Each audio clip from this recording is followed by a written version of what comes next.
The great hall stretched out like a metal cave, its walls curved and smooth. Lights floated in the air without touching anything, casting strange shadows on the floor.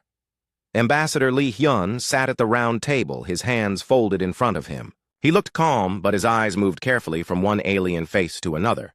12 different species sat around the table. Some had too many arms. Others had skin that looked like rock or water. A few didn't even have solid bodies at all. Li Hyun had seen them all before, but he still found it hard not to stare. The Zephyrian leader, Veltar, clicked her mandibles together. The sound was like bones breaking. Her insect-like head turned toward Li Hyun, and her black eyes reflected the floating lights. "Human representative," Veltar said, her voice coming through a small device that made her clicks sound, like words. "We have been patient with your species. Very patient." Dr. Park Mira sat next to Li Hyun. She was the team's expert on alien behavior. She kept her face blank, but her fingers tapped a slow pattern on her leg. It was code. She was telling Li Hyun that Veltar was lying. "We appreciate your patience," Li Hyun said. His voice was steady and polite. Grix, the crystal being from the Mothan trade worlds, made a sound like wind chimes. Light moved through his body as he spoke. "Your species has been in space for what? 50 of your years? We have been traveling between stars for thousands." Captain Kim Tae sat behind Li Hyun with the rest of the human security team. He didn't move, but his eyes were always watching. Kim Tae had fought in 3 wars before joining the diplomatic mission. He knew how to read a room, and this room felt dangerous. "That is true," Li Hyun agreed. "We are new to space travel." Thale, the Aquarian military advisor, bubbled in his water suit. The liquid around him turned darker. "New and reckless," he said. "Your ships move through our space without permission. Your people build stations and systems we have claimed." Engineer Choi Bo shifted in her seat. She was young, maybe 30, and this was her first time off Earth. But she was smart. Very smart. She understood alien technology better than most humans understood their own. Right now, she was watching the devices in the room, learning how they worked. "We did not know those systems were claimed," Li Hyun said. "We saw no signs, no markers." "Ignorance is not an excuse," said Nox, the ethereal mediator. Nox had no solid body at all, just energy that looked like colored smoke. "You cannot simply take what you want because you do not understand our laws." Commander Yoon Hana sat at the far end of the human group. She was in charge of communications with the human fleet. A small device in her ear buzzed quietly. Someone was sending her messages, but she kept her face calm. Veltar stood up.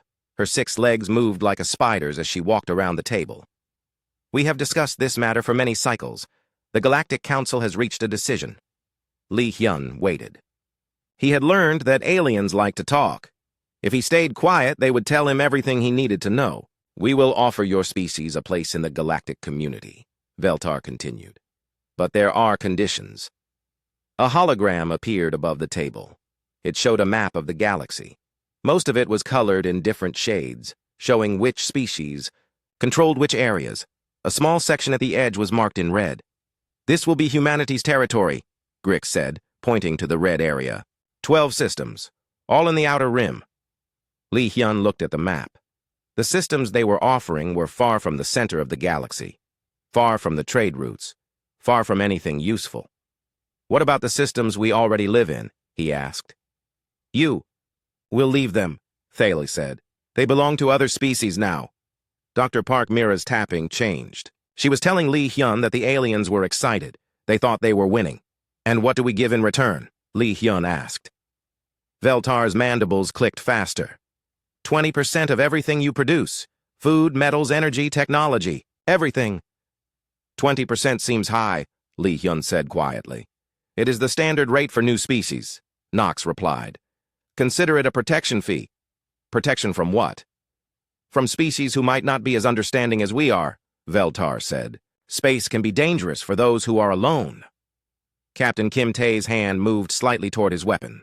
It was a small movement, but Li Hyun saw it. Kim Tae thought this was a threat. "There are also technology restrictions," Grix added. Species will not be allowed to develop certain weapons, or faster ships, or better shields. To keep the peace, Thale explained. Of course, Lee Hyun said. Choi Bo made a soft sound, like a small laugh. She quickly covered it with a cough. But Lee Hyun knew what she was thinking. The aliens were telling humans not to develop technology that humans had already built. Yapai. Have 72 hours to accept, Veltar said. After that, the offer will be withdrawn. And if we refuse? Lee Hyun asked. The room became very quiet. All 12 alien species looked at the humans. Then you will be alone, Nox said. No trade, no protection, no friends. Some species might see you as a threat, Veltar added. Without the Council's protection, anything could happen. Lee Hyun nodded slowly. I understand. Good. Veltar sat back down. We know this is difficult for a young species to accept, but it is for your own good. We need time to discuss this, Lee Hyun said. Among ourselves. Of course, Grix said. Take all the time you need. 72 hours. The aliens laughed. It sounded like machinery breaking. Lee Hyun stood up. We will consider your generous offer. See that you do, Veltar said. The galaxy is not kind to those who stand alone. The human team filed out of the hall quietly. They walked through corridors filled with strange smells and stranger sounds. Other aliens watched them pass. Some looked curious, others looked hungry. Back in their quarters, Lee Hyun finally allowed himself to smile. It was not a happy smile. Well, he said, that went exactly as we expected. Dr. Park Mira pulled out a small device and activated it. The device would stop anyone from listening to their conversation.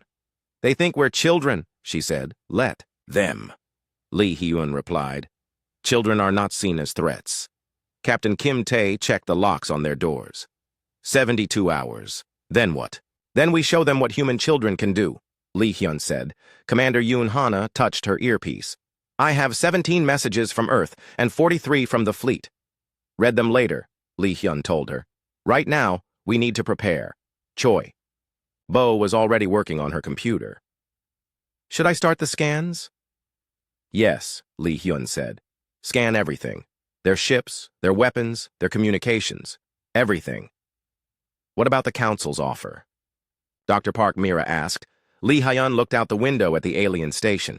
Ships of all shapes and sizes moved around it like insects around a light. We'll give them an answer, he said, just not the one they're expecting. Outside the Galactic, Council continued their business. They had no idea that everything was about to change. The human quarters were silent except for the soft hum of machines. Lee Hyun sat at the head of a small table while his team gathered around him. The room looked ordinary, like any meeting room on any space station, but the humans had made changes.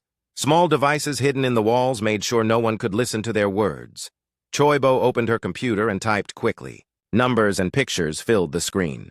The quantum link is active, she said. We're connected to Earth and the fleet. Lee Hyun nodded. Show me what we have. The computer screen changed. Now it showed a map of the galaxy, but this one was different from what the Council had shown them. This map had red dots scattered everywhere, hundreds of them. Each dot is a human ship, Choi Bo explained. Scout ships mostly. They've been out there for 2 years, watching and learning. Dr. Park Mira leaned forward. The Council thinks we just learned to travel between stars. They don't know we've been preparing for this meeting for decades. Tell me about their technology, Lee Hyun said. Choi Bo smiled. It was the kind of smile a teacher might give when a student asked an easy question. Their ships are fast, but not very smart. Their weapons are powerful, but they take too long to charge. Their shields are strong, but they have weak spots. How? Do you know all this? Captain Kim Tae asked. Because we've been collecting their garbage for 20 years, Choi Bo said. Every time one of their ships breaks down or crashes, we find the pieces. We study them. We learn from them. She pressed a button, and the screen showed pictures of strange machines. This is a Zephyrian engine core. We found one in the wreckage of a ship near Jupiter. It took us 3 years to understand how it worked. Now we can build them better than they can. Lee Hyun looked impressed. What else? Moth and shield generators, Choi Bo continued. We have 17 of them. Aquarian, life support systems, ethereal communication devices. We've been reverse engineering everything we could find. Dr. Park Mira opened her own computer. It's not just their technology. I've been studying their biology, their psychology, their culture. Every species in the Council has weaknesses. Such as? Li Hyun asked. Zephyrians are insects, Dr. Park Mira said. They think like a hive. They can't understand individual creativity. Mothans are living crystals. They're very logical, but they can't handle chaos or sudden changes. She scrolled through her notes. Aquarians need water to live, but not just any water. It has to be the right temperature, the right chemical balance. And ethereals? They're energy beings, but they need certain frequencies to stay stable. Captain Kim Tae was cleaning his weapon, a habit he had when he was thinking. You're saying we can hurt them without firing a shot? If we have to, Dr. Park Mira said. But I'd rather not hurt anyone. Commander Yoon Hana had been listening to her earpiece. Now she spoke up. I have reports from our scout ships. The Council has been lying about a lot of things. Show me, Li Hyun said. Yoon Hana connected her device to the main screen. Now they could see messages from human ships all over the galaxy. The Council says they control 3,000 systems, but our ships have found empty space in most of them. They claim a lot more territory than they actually use. Interesting, Li Hyun said. It gets better, Yoon Hana continued. Several of their member species are not happy. The Draknari have been trying to leave the Council for 50 years. The Helix trade worlds are being taxed to death. And the nomad fleets are being forced to stay in one place against their nature.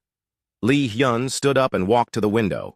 Outside, alien ships moved like schools of fish around the station. They're afraid, he said quietly. Sir? Captain Kim Tae asked. The Council is afraid of us, Li Hyun explained. That's why they want to control us. They see how fast humans learn, how quickly we adapt. They know that in 100 years, maybe less, we'll be stronger than they are. Dr. Park Mira nodded. I've been watching their body language. Every time we accomplish something they didn't expect, they get more nervous. Like what? Choi Bo asked.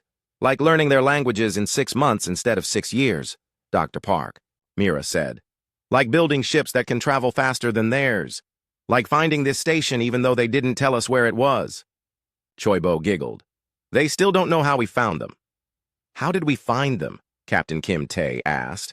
We followed their garbage ships, Choi Bo said. Every space station produces waste, and waste has to go somewhere. We just followed the trail. Li Hyun turned back to his team. What about their military strength? Yoon Hana consulted her notes. On paper, they have 10,000 warships, but our scouts have only found about 3,000, and most of those are old. They're trying to look stronger than they are, Captain Kim Tae said. Exactly, Li Hyun said. Which brings us to our real situation. He gestured to Choi Bo, who brought up a new map. This one showed human space as it really was, not the tiny section the Council wanted to give them. We have colonies in 400 systems, Li Hyun said. Most of them are hidden, but they're real. We have mining stations, research facilities, and shipyards that the Council has never found. How is that possible? Dr. Park Mira asked. Because we're sneaky, Choi Bo said. Human ships don't follow the star lanes like alien ships do. We take shortcuts through dangerous space. We hide our stations in asteroid fields and nebulae. We build underground on planets that other species think are uninhabitable. Li Hyun smiled. The Council thinks we're primitives who just learned to leave our home planet. They have no idea that we've been spreading through the galaxy for 30 years. So what's the plan? Captain Kim Tae asked. We're going to decline their generous offer, Li Hyun said. And then? Yoon Hana asked. Then we show them what humans are really capable of, Li Hyun said. But not by fighting. Fighting is what they expect. Instead, we're going to do something they can't understand. Which is? Dr. Park Mira asked. We're going to walk away, Li Hyun said. We're going to politely thank them for their time, and then we're going to leave. His team looked confused. They can't understand a species that doesn't want to join their club, Li Hyun explained. Every other species in the galaxy either joined the Council or was conquered by it. No one has ever just said, no thank you, and left. What if they try to stop us? Captain Kim Tae asked. They will, Li Hyun said. And when they do, they'll learn something new about humans. Choi Bo was grinning now. They'll learn that we don't stay caught. What about the other species? Dr. Park Mira asked. The ones who are unhappy with the council? We'll give them a choice, Lee Hyun said. They can stay with the council, or they can try something new. Such as? Yoon Hana asked. A galaxy where species work together because they want to, not because they're forced to, Lee Hyun said. A galaxy where being different is seen as strength, not weakness. The room was quiet for a moment. Then Captain Kim Tae spoke up. The Council won't like that, he said. No, Lee Hyun agreed. They won't like it at all. He looked around at his team. These 5 humans were about to change the entire galaxy. They were young, smart, and completely unafraid. Get some rest, Lee Hyun told them. Tomorrow we make history. As his team prepared to leave, Choi Bo asked one more question. Sir, what if we're wrong? What if we can't handle the council's response? Lee Hyun looked out the window again. In the distance, he could see a small blue star. Earth's star. Home. Then we'll do what humans have always done, he said. We'll adapt. We'll survive. And we'll find a way to win. The team filed out quietly, leaving Lee Hyun alone with his thoughts. In 36 hours, he would give the council their answer. It would not be the answer they expected. But then again, humans rarely did what was expected. The Great Hall looked the same as before, but something felt different. The floating lights seemed dimmer, and the air carried a strange tension. Lee Hyun walked into the room with his team behind him. Their footsteps echoed off the metal walls. The 12 alien species were already seated around the round table. They watched the humans approach with eyes that glittered in the strange light. Veltar's mandibles clicked slowly as she counted the human team members. Ambassador Lee Hyun, she said through her translator device. Have you reached a decision? We have, Lee Hyun replied. He sat down at his usual place, his team arranging themselves around him. His voice was calm and polite, just as it had been 2 days ago. Grix, the crystal being, chimed softly. Light moved through his body in quick patterns. We trust you have seen the wisdom of our offer. Oh, we learned a great deal, Dr. Park Mira said. She was smiling, which seemed to confuse some of the aliens. Thale bubbled in his water suit. The liquid around him was a light blue color, which meant he was feeling confident. Then you accept our terms? Lee Hyun folded his hands on the table. We appreciate the time and effort you have put into your proposal. We understand that you believe this arrangement would benefit both humanity and the Council. Yes, Veltar said. Her black eyes focused on Lee Hyun's face. It is a generous offer for such a young species. However, Lee Hyun continued, after careful consideration, we must respectfully decline. The hall became very quiet, so quiet that Lee Hyun could hear the hum of the air recyclers and the distant sound of ships docking. Nox, the energy being, flickered. Decline? Did we hear correctly? You did, Lee Hyun said. We thank you for your offer, but humanity will not be joining the Galactic Council at this time. Captain Kim Tae watched the aliens carefully. Several of them were moving in ways that suggested they were upset or confused. The Draknari representative, who had been silent during the first meeting, was making a low growling sound. This is unacceptable, Veltar said. Her voice was higher now, and her mandibles clicked faster. You cannot simply refuse. Why not? Lee Hyun asked. The question seemed to surprise them. Grix made a sound like breaking glass. Because that is not how things are done. Every species must choose, Thale said. Join the Council or be conquered by those who oppose peace. What if we choose neither? Dr. Park Mira asked. That is not an option, Nox replied. The galaxy is not safe for species who stand alone. Lee Hyun nodded. So you've said. But we're willing to take that risk. Veltar stood up. Her 6 legs moved quickly as she paced around the table. You do not understand what you are doing. Without the Council's protection, your species will be destroyed. By whom? Captain Kim Tae asked. It was the first time he had spoken in the formal session. By species who see you as a threat. Veltar said. Species like the Council.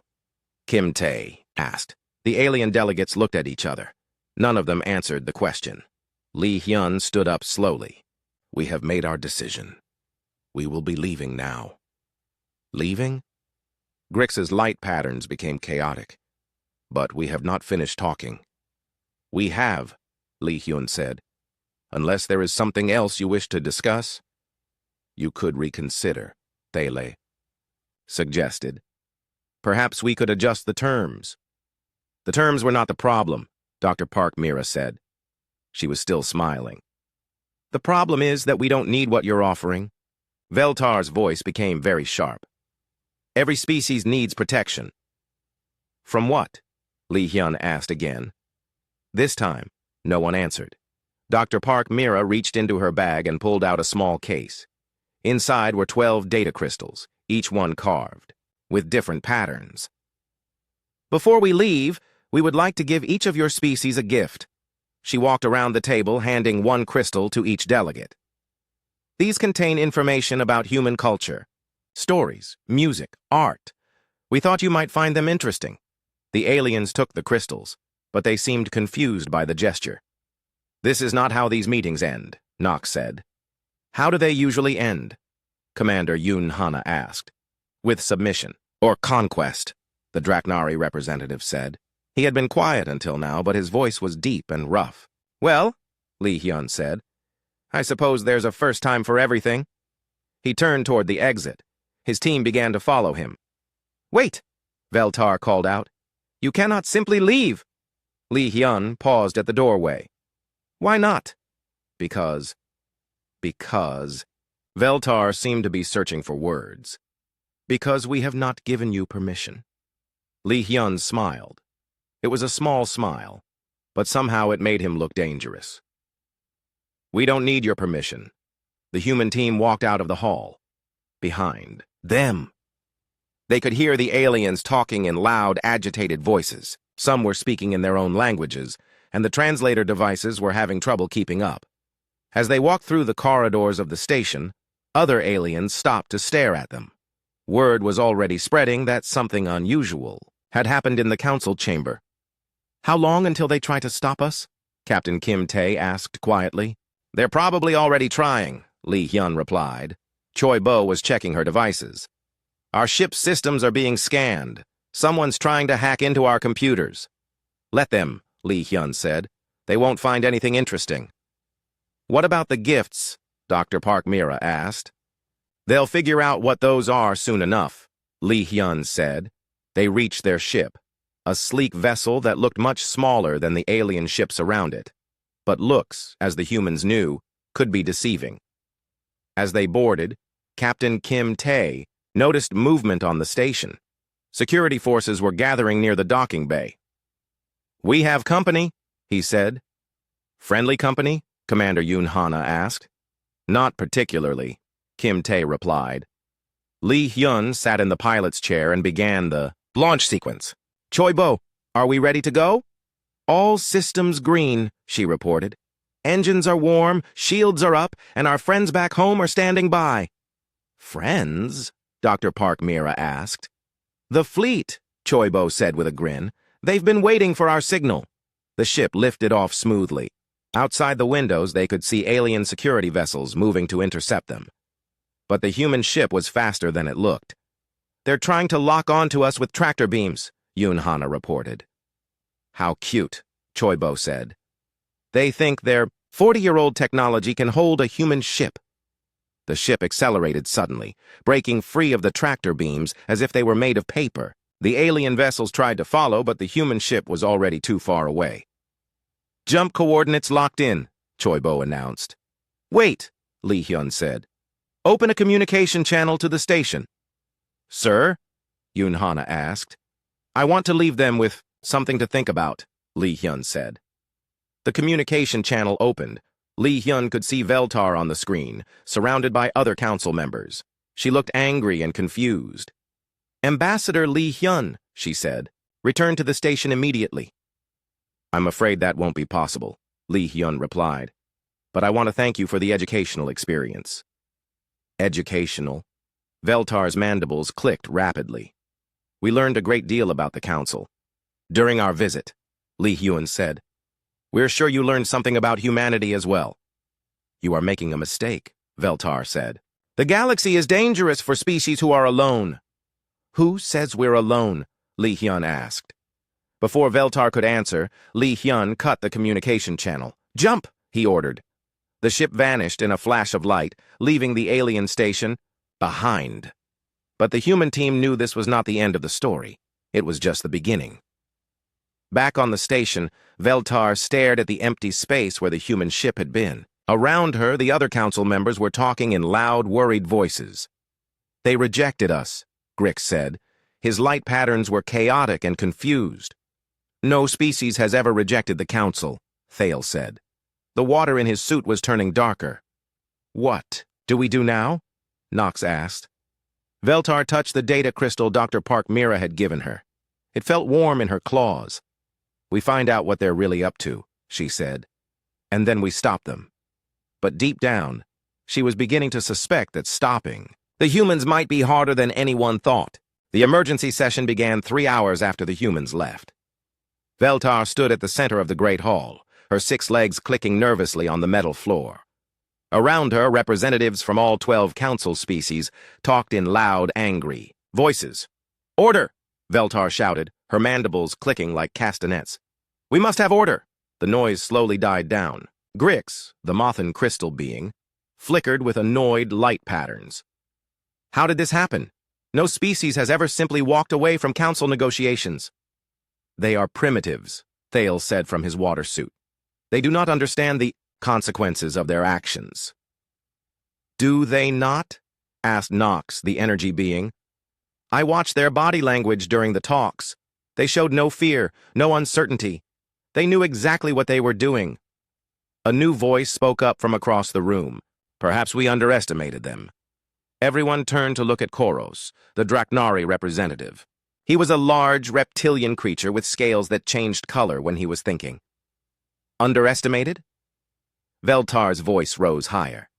They are a species that learned space travel 50 years ago. We have been among the stars for millennia. And yet they found our hidden station. Koros said quietly. We did not tell them where it was. How did they know? The room became quiet. It was true. The council station was hidden in a nebula that interfered with most scanning equipment. Only council members knew its location. Lucky guess, Grix said, but his light patterns suggested he didn't believe it. Veltar activated a holographic display. We tried to track their ship after they left. It vanished. Vanished? How? Thala asked. We do not know, Veltar admitted. One moment it was there, the next it was gone. No jump signature, no energy trace, nothing. That is impossible, Nox said. All faster-than-light travel leaves traces. Tell that to the humans, Veltar replied. A young Zephyrian aide rushed into the room. Council leader, she said, we have reports coming in from across the galaxy. What kind of reports? Veltar asked. Strange ships have been spotted in 7 different systems, ships that match no known design. The council members looked at each other with growing concern. Show me, Veltar ordered. The holographic display changed to show a map of council space. Red dots appeared in various locations, scattered across hundreds of light years. These are the sightings, the aide explained, all within the last 6 hours. Impossible, Grix said. No fleet could spread out that far, that fast. Unless they were already in position, Koros said thoughtfully. Veltar's mandibles clicked faster. What do you mean? I mean the humans. May have been watching us for longer than we thought, Koros said. Much longer.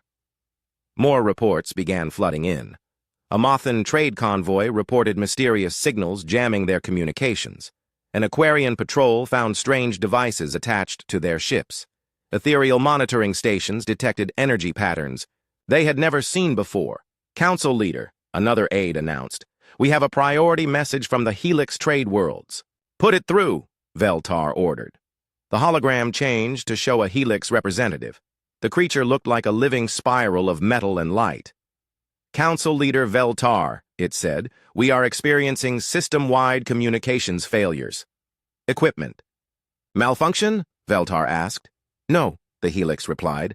Someone is jamming our signals. But only certain frequencies. It is very precise, very targeted. Thales' water suit began to bubble more rapidly. The gifts, he said suddenly. What? Veltar turned to him. The gifts the humans gave us. The data crystals. Thale pulled out the crystal Dr. Park Mira had given him. What if they are not just gifts? Veltar stared at the crystal in her own claws. Scan them. Scan them all. Now. It took only minutes for the Council's technicians to discover the truth. The data crystals were not just storage devices. They were sophisticated scanning tools that had been mapping the station's security systems, communication networks, and computer systems. They have been inside our networks for hours, the chief technician reported. They know everything about our defenses. How much everything? Veltar asked. Shield frequencies, weapon systems, patrol routes, security codes, everything. The room erupted in angry voices again. But this time, the anger was mixed with something else. Fear. They played us, Grix said, his light patterns now showing deep red. From the very beginning, they were gathering intelligence. But why? Nox asked. If they can spy on us so easily, why did they bother with negotiations at all? Koros stood up slowly. His scales had turned a dark purple, which meant he was thinking hard. Because they wanted to see what we would offer them. They wanted to know what kind of species we are. And now they know, Veltar said quietly. More reports continued to arrive. Human ships had been spotted near Council research facilities. Trade routes were experiencing mysterious delays. And several member species were reporting that their own ships were being followed by unknown vessels. How many ships do they have? Thale demanded. The question hung in the air. No one had an answer. Our intelligence suggested they had maybe a dozen vessels, Veltar said. But these reports suggest hundreds. Or thousands, Koros added grimly. The Draknari representative walked to the holographic display and studied the map. Look at the pattern, he said. These sightings are not random. They are surrounding us. Surrounding us how? Grix asked. Every major trade route, every strategic system, every military base. Koros pointed to different areas on the map. If I wanted to cut off the Council from the rest of the galaxy, this is exactly how I would do it. Veltar felt a chill run through her exoskeleton. You think they are preparing for war? I think they are preparing for something, Koros said. But war may not be their goal. Then what is? Nox asked. Before anyone could answer, all the lights in the room flickered. Emergency alarms began to sound. What is happening? Veltar demanded. Technician ran into the room. Council leader, we are receiving a galaxy-wide transmission. It is coming from everywhere at once. Show me, Veltar ordered. The holographic display changed again. Now it showed the face of Ambassador Li Hyun. He was sitting in what looked like a command center, surrounded by humans working at various stations. Greetings, Li Hyun said. His voice was calm and friendly. This message is being transmitted to every inhabited system in the galaxy. How is that possible? Grix whispered. Citizens of the galaxy, Li Hyun continued. I am Ambassador Li, Hyun of the human species. I want to talk to you about freedom. Veltar tried to cut off the transmission, but her technicians shook their heads. They could not stop it. For too long, the Galactic Council has decided who can travel where, who can trade with whom, and who can develop what technology. They claim this is for peace, but it is really for control. He is lying, Veltar said, but her voice was weak. Humanity offers a different path, Li Hyun said. A galaxy where species work together because they choose to, not because they are forced to. A galaxy where being different makes us stronger, not weaker. The transmission showed images of human ships helping stranded vessels, human doctors treating alien patients, and human engineers working alongside other species. We do not seek to rule anyone, Li Hyun said. We seek to free everyone. Any species that wishes to leave the Council's control is welcome to join us. Any species that is happy with the current system may remain. But know this, Li Hyun's voice became more serious. The Council's age of absolute power is ending. A new age of cooperation is beginning. The transmission ended, leaving the Council chamber in stunned silence. How many species heard that message? Veltar asked quietly. All of them, the technician replied. Every inhabited system in the galaxy. And how many are responding? Grix asked. The technician checked his instruments. 17 species have already sent messages expressing interest in leaving the council. Veltar sat down heavily.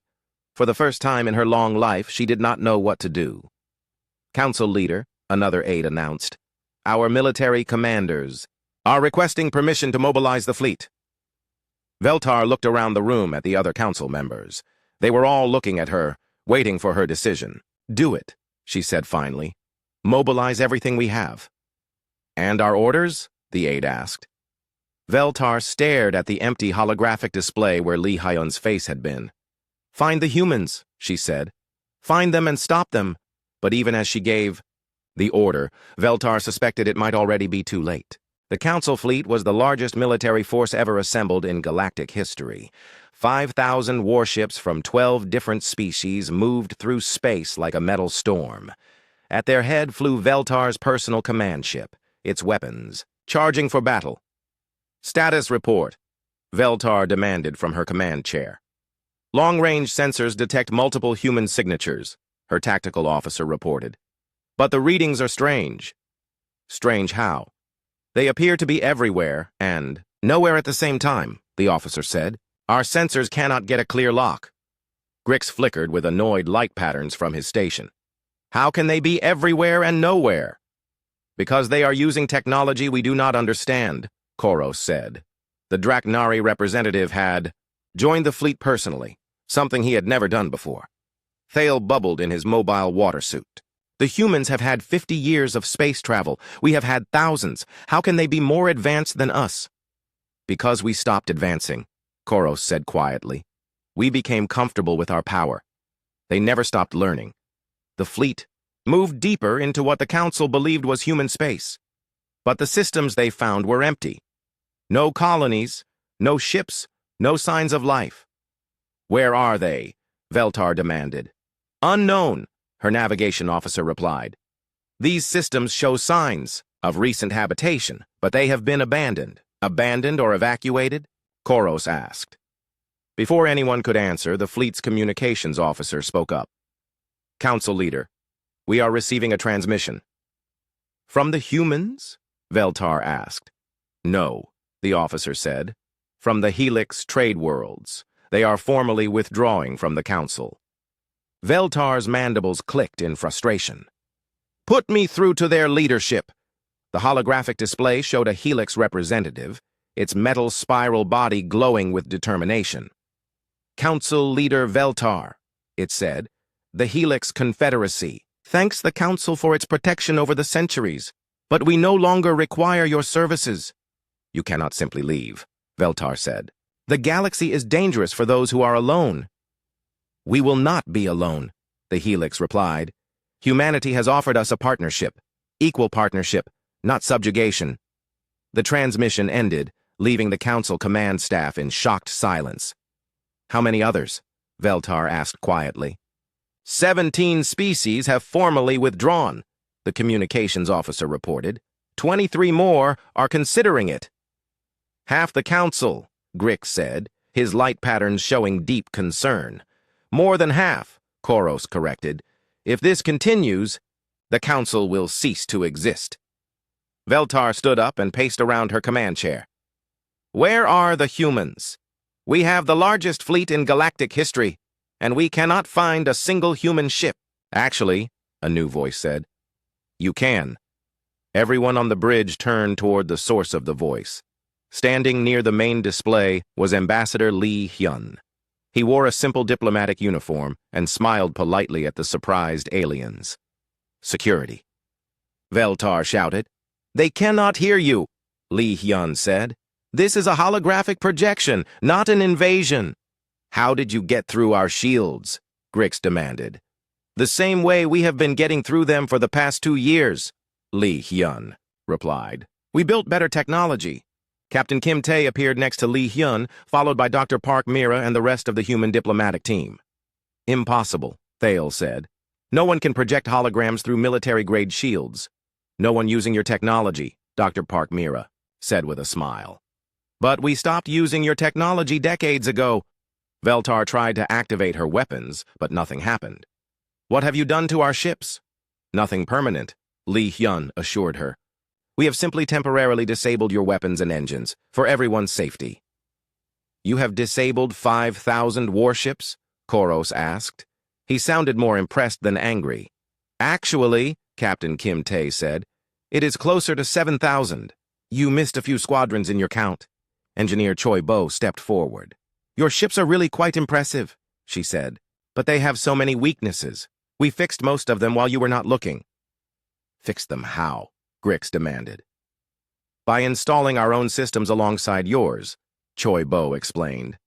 Every time one of your ships docked at a space station, every time you traded with other species, every time you visited a planet, we were there. Learning, adapting, improving. Veltar felt her legs trembling. How long have you been watching us? Since before first contact, Li Hyun said. We knew this day would come eventually. We wanted to be ready. Ready for what? Thale asked. Ready to give you a choice, Dr. Park Mira said. The same choice we are giving every species in the galaxy. Commander Yoon Hana activated a new holographic display. It showed the galaxy, but not as the Council had ever seen it before. This map showed free trade routes, independent colonies, and cooperative research stations. This is what we are offering, Li Hyun said. A galaxy where species work, together because they want to, not because they have to. You want to destroy the Council, Veltar accused. We want to transform it, Li Hyun corrected. The Council could become a place where species meet as equals, where decisions are made together, where everyone benefits. And if we refuse? Koros asked. Then you refuse, Li Hyun said simply. We will not force you to change. That would make us no better than what the Council has become. But you will defend yourselves, Veltar stated. Yes, Captain Kim Tae said. We will defend ourselves and anyone who asks for our protection. How? Grix asked. You are one species against thousands. Are we? Dr. Park Mira asked. She activated another display showing star maps filled with ship signatures. These are the fleets of our new allies. The Helix Confederacy, the Nomad Clans, the Free Draknari, and 43 other species who have chosen independence. Koros stared at the display. The Free Draknari? But I am the Draknari representative to the Council. You are one representative, of one faction, Dr. Park Mira explained gently. Not all Draknari agreed with your government's decision to join the Council. Now they have another option. Veltar looked around her bridge.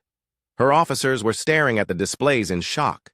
Everything they had believed about galactic politics was crumbling. What do you want from us? She asked quietly. We want you to choose, Li Hyun said. You can try to maintain the old system by force, fighting wars against species who no longer want to be controlled, or you can help us build something better. Such as? Thale asked. A true democracy, Li Hyun said.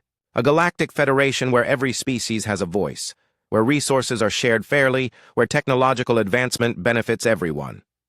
And who would lead this federation? Veltar asked suspiciously. No one, Li Hyun said. And everyone. Leadership would rotate among member species. Decisions would be made by consensus, not by force. It would never work, Grix said, but his light patterns suggested he was not entirely sure. It is working, Commander Yoon Hana said. 30 species have already formed the first autonomous trade networks. They are sharing technology, resources, and knowledge freely. Without conflict? Koros asked. Without major conflict, Dr. Park Mira admitted. There are disagreements, of course, but they are resolved through negotiation, not war. Veltar sat down heavily in her command chair.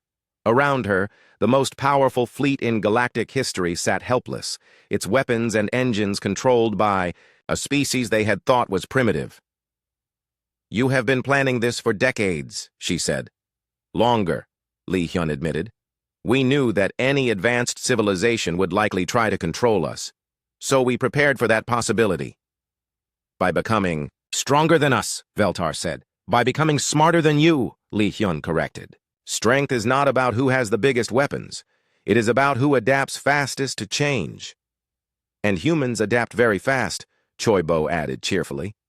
Veltar looked at her fellow council members.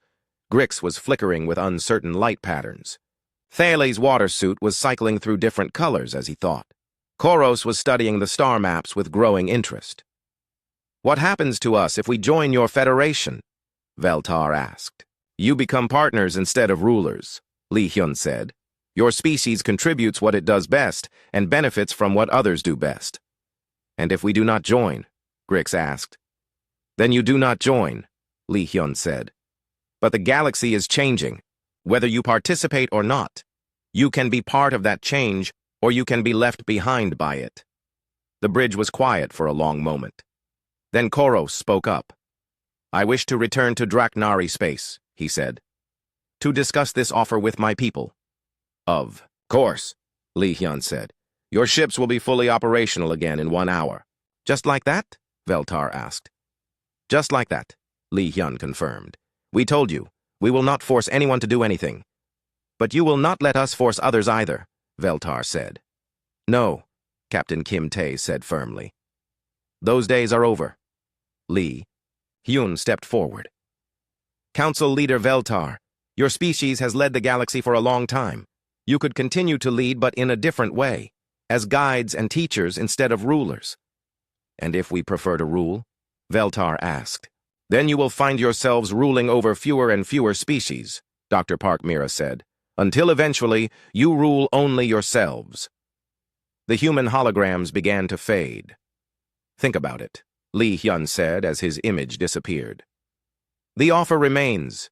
Open?" The bridge returned to normal lighting. Veltar's officers looked at their instruments in amazement.